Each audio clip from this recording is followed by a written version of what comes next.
Today I want to talk about something that has become one of the most serious issues in our society, the connection between social media and school shootings. Over the last 2 decades, violence in school has grown at an alarming rate. According to data from the Digits of Education Statistics, school shooting rates have increased by 39% in the past 20 years.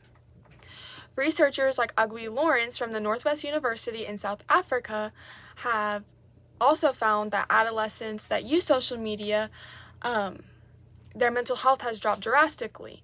And so the question is, how exactly does social media correlate to school shootings? Social media plays a major role that's through 3 key factors: bullying, exposure to violence, and misinformation. Each of these harm young people's mental health, and it can lead to tragic outcomes. So let's begin with bullying. Dr. Ellen DeLara from the Syracuse University explains that kids often say things online that they would never say face-to-face. The internet gives them a sense of distance, and that makes it easier to be cruel. Cyberbullying has created a new wave of emotional harm for adolescents, and victims of online bullying often develop and carry that into their adulthood.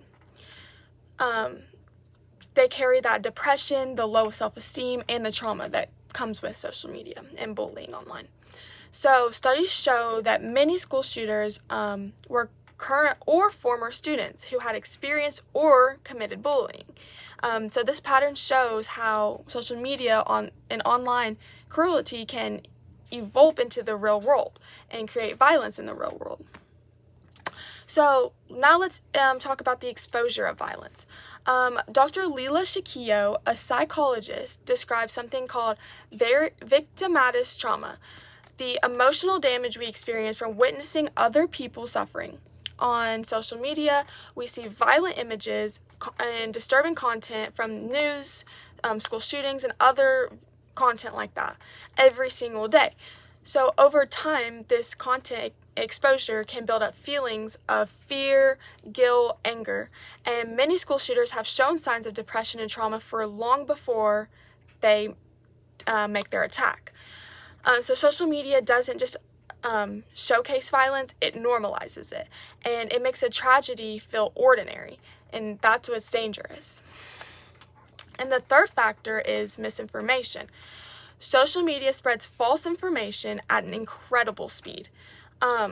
Researchers like Liweng Wu from Arizona State University found that amongst 2/3 of the articles that he researched online share content of false or misleading information.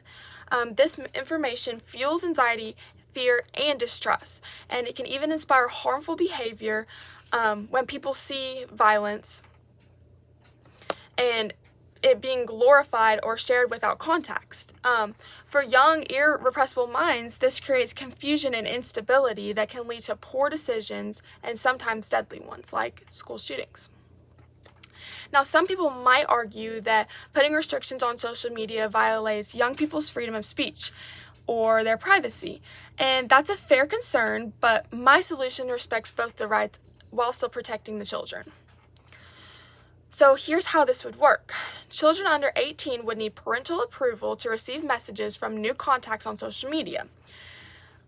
Their accounts would require ID verification, and if they're underage, a parent or guardian would have to co-manage the account. Dangerous or threatening words could then be automatically flagged, and if a real threat is detected, a hotline can be alerted to help before any of violence occurs. So this system doesn't take away the privacy, but it adds protection. Teens would still have freedom online, but within safer boundaries. And this approach is not just an idea. Even the U.S. Congress is considering similar legislation and is being passed on many social media platforms, like we're seeing this through Instagram right now. And this is through House Bill 450. This promotes stricter age verification and parental involvement on social media, and it protects minors. So if national leaders see a need for this, then that tells us how serious that this problem is becoming. Social media's connection to school shootings is undeniable, and it encourages bullying, normalizes violence, and spreads misinformation that feeds anxiety and depression. And by creating stronger boundaries and accountability, we can begin to break that cycle.